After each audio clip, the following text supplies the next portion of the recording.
All right, welcome to another KEYMASTER series in the summer here. It's hotter than ever in Sweden. I'm actually looking forward to coming back in January next year. But I'm Sven, and this is Jörgen. Hey.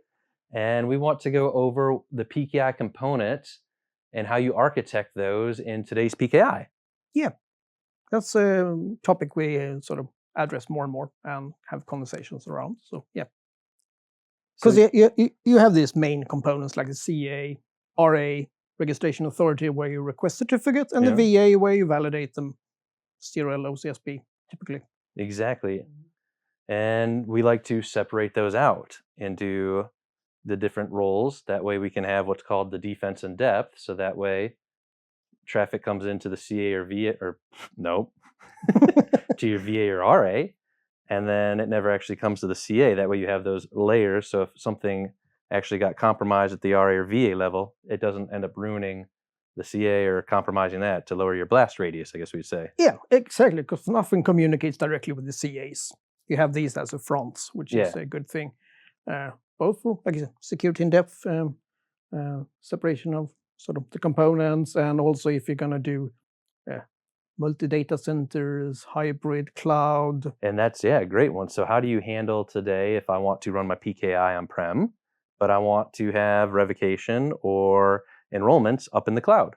Yeah, exactly. I mean, do you run one PKI per cloud or per sort of region, or would you like to have a more sort of uniform corporate PKI that you could find in any region and the cloud?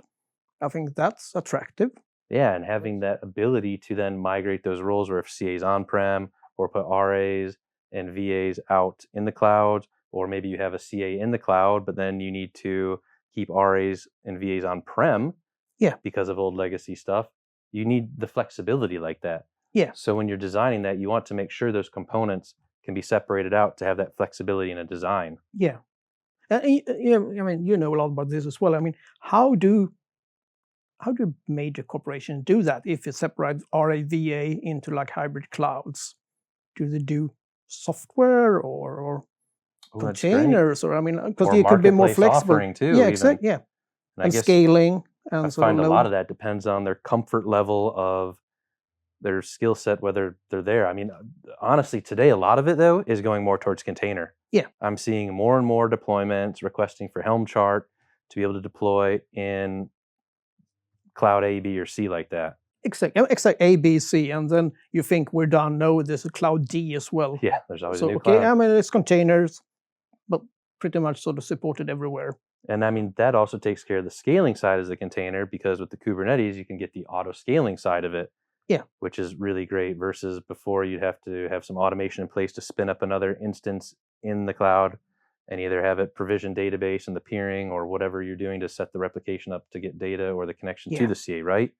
Yeah. So containers really takes that auto scaling to the next level and simplifies it quite a bit. And that's actually a good point, because in all of this, I mean, you could still run your PKI and have it distributed everywhere, more or less. So it's not like you're going to have a lot of CAs all signed by one central root. You could basically have, well, you could have multiple issuing CAs, or you could have one more or less publicly sort of published everywhere. Exactly. It's just latency at that point to consider. Yeah. And then how much can I afford to be down on an architecture like that? You know, if I can't afford to be down much, then I'd want to go CAs in multiple regions probably. Yeah. And then even put it in the cloud at that point if I can't just run it on-prem because of that availability. Yeah. I mean, that's kind of a big driver that I see today.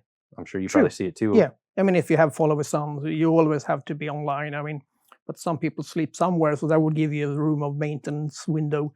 So yeah, maybe that is a thing to think about if you're going to have one PKI everywhere or per region, or then cope with the load.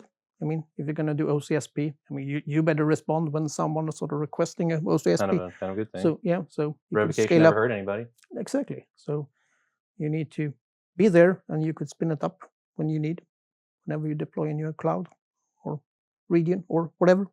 Yeah, so that's definitely something to consider like that, is having the separate components and knowing and planning a little bit on how you're going to grow the PKI. Because if you've already got one today traditionally on-prem and you want to start migrating to the cloud, or if you want to just start new in the cloud, these are just things that you can easily handle, and making sure you have a PKI that can separate those functions out to give you that room for growth. Yeah.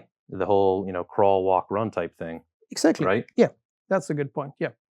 Because what's the option to run the cloud provider's PKI in each and every location? Well, then you're probably going to run a few different PKIs, and how do you sort of streamline your sort of the policies and operations and train staff and things like that. So that's also a good sort of thing to think about, like stringent, follow your policies. Policy, policy, policy. Exactly. PKI. I mean, That's how I look at it. yeah. So yeah, definitely if you're looking at picking out and architecting your PKI, make sure it can have that separation of those functions to give you that defense and depth, lower the blast radius, and give you the flexibility you need to grow. Right? Yeah. Exactly. Yeah. All right. Well, we'll see you in the next episode, guys.